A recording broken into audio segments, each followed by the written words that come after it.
नमस्कार। गायत्री ज्योतिष केंद्र में आप सभी लोगों का स्वागत है। आप लोगों के लिए हमेशा ही ज्योतिष शास्त्र से जुड़ी महत्वपूर्ण जानकारी के एपिसोड हम समय समय पर प्रसारित करते रहते हैं। ज्योतिष शास्त्र से जुड़ी हुई हर प्रकार की जानकारी हम आप लोगों के लिए लेकर आते हैं। जानकारी ऐसी कि जिस पर यदि आप अमल करते हैं तो उसका प्रतिफल आप अवश्य ही देखते हैं। आज भी हम आप लोगों के लिए ज्योतिष शास्त्र से जुड़ी हुई अत्यंत महत्वपूर्ण जानकारी लेकर आए हैं। जानकारी है 9 ग्रहों में अत्यंत महत्वपूर्ण ग्रह। ग्रह तो 9 के 9 बहुत महत्वपूर्ण है। हर दृष्टिकोण से हर व्यक्ति के लिए कोई न कोई ग्रह विशेष होगा ही होगा। तो जो ग्रह कमजोर आदि होता है उससे संबंधित उपाय आदि हमें अवश्य ही कर लेना चाहिए। और जो ग्रह मजबूत होता है वो ऑलरेडी हमें फल दे रहा होता है, उससे संबंधित भी समय पे कोई अच्छी पूजाएं शुभ आराधनाएं अवश्य करते रहनी चाहिए। तो आज हम आप लोगों के लिए 9 ग्रहों में दूसरे ग्रह के तौर पे जाने जाने वाले ग्रह चंद्र ग्रह से संबंधित 5 ऐसे उपाय लेकर आए हैं जो आज तक हम कभी पूर्व में आप लोगों के लिए प्रसारित नहीं किए। हाँ, एक दो उपायों के बारे में अवश्य ही हम लोगों ने चर्चा जरूर की होगी। अत्यंत सरल उपाय है। 5 में से कोई भी उपाय या पांचों उपाय भी आप कर सकते हैं। यदि करते हैं तो चंद्र ग्रह जनित पीड़ा से आप मुक्ति प्राप्त कर लेते हैं। विशेष तौर पर बच्चों में चंद्र ग्रह जनित पीड़ा ज्यादा पाई जाती है। चंद्रमा मन सो जाता है। चंद्रमा मन को चंचल कर देते हैं। यदि नीचस्थ हो या बहुत ज्यादा बली हो या अतिरिक्त खराब भाव में बैठे हुए हों तो वहां पर को चंद्र ग्रह पीड़ित करते हैं। उनका स्वभाव है अत्यधिक चंचलता या मन का भटकाव, बुद्धि का भटकाव, वो मानसिक तौर पे व्यक्ति को प्रभावित अवश्य करते हैं। तो ऐसी स्थिति में जब चंद्र ग्रह जनित पीड़ा भले यह इस तरीके कैसी भी हो, वो व्यावसायिक तौर पर हो, शारीरिक तौर पर हो या सामाजिक तौर पर हो, किसी भी जगह पे यदि चंद्र ग्रह जनित पीड़ा चल रही है तो इन उपायों को करने से अति शीघ्र ही चंद्र ग्रह जनित पीड़ा से मुक्ति प्राप्त की जा सकती है और चंद्र ग्रह का कहीं ना कहीं शुभ फल भी हमें अवश्य ही प्राप्त होता है। तो इनमें पहला बताया गया है जब चंद्र ग्रह जनित पीड़ा व्यक्ति में चल रही हो, उससे संबंधित समस्याएं आ रही हो तो व्यक्ति को चांदी के पात्र में अवश्य ही नियमित तौर पर जल पीना चाहिए।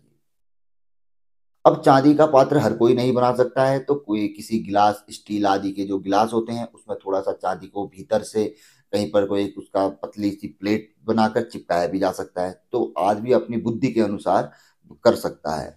एक छोटा सा टुकड़ा भी उसमें डाला जा सकता है लेकिन वह बार बार ऊपर ना आए, ये अपनी व्यवस्थाएं है। तो या कोई जिसके पास पैसा है भाई जो मजबूत स्थिति है तो वो चांदी का पात्र भी बना सकता है। तो चांदी के पात्र में नियमित तौर पर जल का सेवन करना चाहिए। दूसरा बताया गया है कि पौर्णमासी या सोमवार को दूध चांदी के पात्र में पीना चाहिए।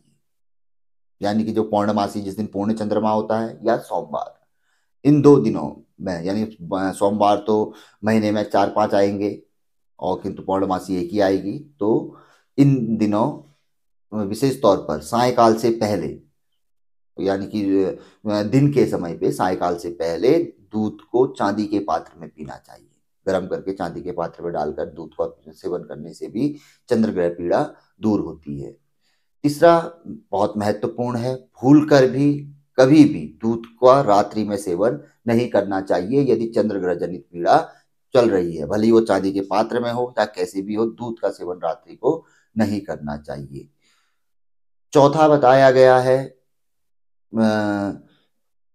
कांच के बर्तन पर कभी भी भोजन नहीं करना चाहिए, क्योंकि ये पॉइंट हम नोट करके लाए। कोई कोई मिस्टेक कहीं कहीं पर हो जाता है, दिमाग से उतर जाती है। तो कांच के बर्तन पर कभी भी भोजन नहीं करना चाहिए क्योंकि कांच का बर्तन कहीं ना कहीं राहु से संबंध रखता है तो कहीं ना कहीं ग्रहण दोष बनता है। तो इस कारण से भी हो सकता है और भी कई कारण रहते हैं। तो कांच के बर्तन में भोजन नहीं करना चाहिए यदि चंद्र ग्रह जनित पीड़ा चल रही हो।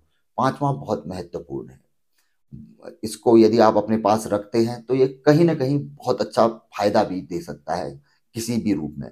वर्षा के जल में थोड़ा कपूर डालकर अपने पास नियमित तौर पर रखें।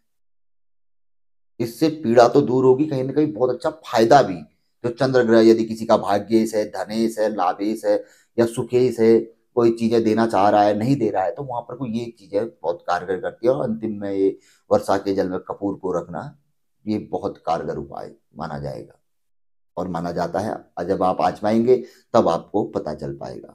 तो चंद्र ग्रह जनित पीड़ा जो कि बहुत खतरनाक होती है, मानसिक परेशानियां व्यक्ति को घेरे रहती है। मानसिक तनाव, डिप्रेशन में व्यक्ति आ जाता है। जहाँ डिप्रेशन में व्यक्ति आ जाता है तो सब कुछ व्यक्ति का तबाह हो जाता है। वह क्या कर रहा है, क्या नहीं कर रहा है, एक प्रकार से पागलपन चंद्रमा उस हद तक लेके जाते हैं। और अन्य जगहों में भी व्यक्ति को वह करेंगे, मन चंचल रहेगा, बॉडी में कोई मतलब ये नहीं रहेगा, क्या कहते हैं, कोई संयम नहीं रहेगा, किससे क्या बोल रहे हैं क्या नहीं बोल रहे हैं, मन में कभी कुछ विचार, अभी यहाँ है तो कभी कहीं है, लोग भी कहेंगे यार इसकी स्थिति क्या हो रही है। तो ये चीजें रहती है चंद्र ग्रह की। और भी कई जगह पे चंद्र ग्रह, बार बार बीमारी का आना, त्वचा संबंधित रोग, ये भी चंद्र ग्रह में रहता है। तो बहुत सी समस्याएं हैं।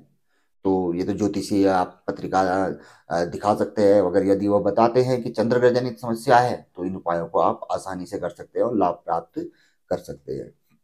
तो बहुत अच्छी जानकारी थी। हम आपसे आग्रह करेंगे कि अवश्य ही अमल में लाइए। अमल में लाते हैं तो हमें पता चलता है। जिस तरीके से हमने फिरोजा, आज हमने ये तर्जनी अंगुली में पहना है तो ताकि पता तो चले, क्योंकि फिरोजा क्या है कि जब हर कोई पहन सकता है तो हर किसी अंगुली में भी पहना जा सकता है। तो ये चीजें धीरे धीरे प्रैक्टिकल जब हम करते हैं तो पता चलता है। तो इसी तरीके से उपायों को हम आजमाते हैं तो पता चलता है। तो अवश्य ही आजमाइए। चंद्रग्रह जनित पीड़ा है और यदि व्यवसाय आदि है तो, या धन से संबंधित कोई समस्या है तो अंतिम वाला, वर्षा में कपूर मिलाकर रखने से क्या पता एकाएक ही आपको फायदा हो जाए, कौन जान सकता है।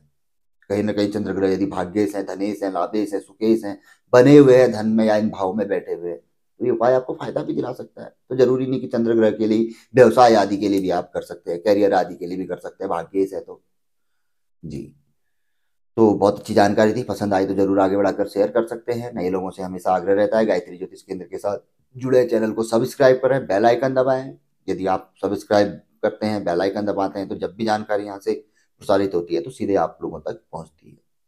तो मिलेंगे ऐसी किसी बहुत अच्छी जानकारी के एपिसोड के साथ अगले वीडियो में। तब तक के लिए नमस्कार, जय श्री राम, जय श्री कृष्णा, ओम नमः शिवाय।